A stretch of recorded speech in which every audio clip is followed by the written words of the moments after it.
In order to prove that f is Riemann integral on closed interval AB, it is enough to prove that for given epsilon positive, there exists a partition P of closed interval AB such that UPF alpha minus LPF alpha should be strictly less than epsilon. However, if this difference is greater than epsilon for epsilon positive, for every partition P of AB, then f is not Riemann integral on closed interval AB. So the difference of this sum, upper Riemann sum and lower Riemann sum for the Stieltjes, it should be less than epsilon. And then similarly, in order to prove that f is Riemann integral on closed interval AB, it is enough to prove that for given epsilon positive, there exists a partition P of closed interval AB such that UPF minus LPF is less than epsilon. Here there is no alpha, it is only for the partition P and the function f.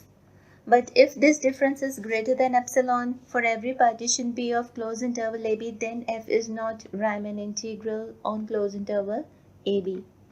Second, if f is continuous on closed interval AB and alpha is increasing on closed interval AB, then f is Riemann integral on alpha on closed interval AB.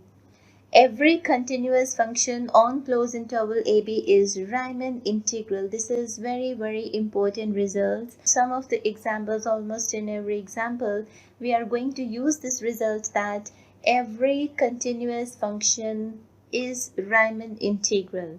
Very important result.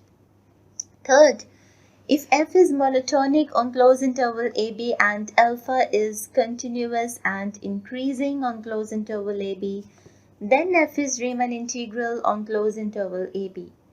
In the above result, f is continuous. Here it is monotonic, right? So every monotone function on closed interval AB is Riemann integral. Fourth one is, suppose f is bounded on closed interval AB and f has only finitely many points of discontinuity on closed interval AB and alpha is increasing and continuous at every point at which f is discontinuous, then f is Riemann integral on closed interval AB. All these results we have done. So if a function f defined on closed interval AB is bounded and has a finite number of points of discontinuity, then f is Riemann integral on closed interval AB. So for a bounded function and also having finitely many points of discontinuity, f is Riemann integral.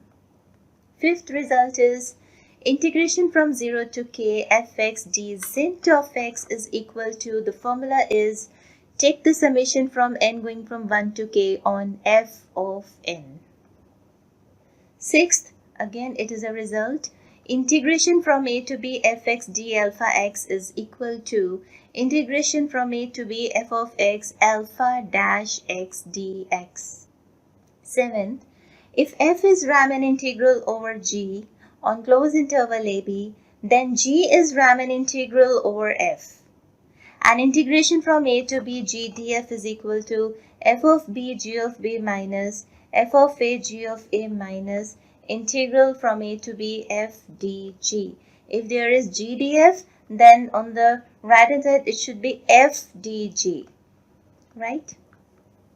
Eighth is, if fg are Riemann integral on closed interval AB such that f is greater than equal to g or f is strictly greater than g, then integration from a to b f of d alpha is greater than equal to integration from a to b g of d alpha. So these are all the beautiful results for the Riemann Stieltjes integral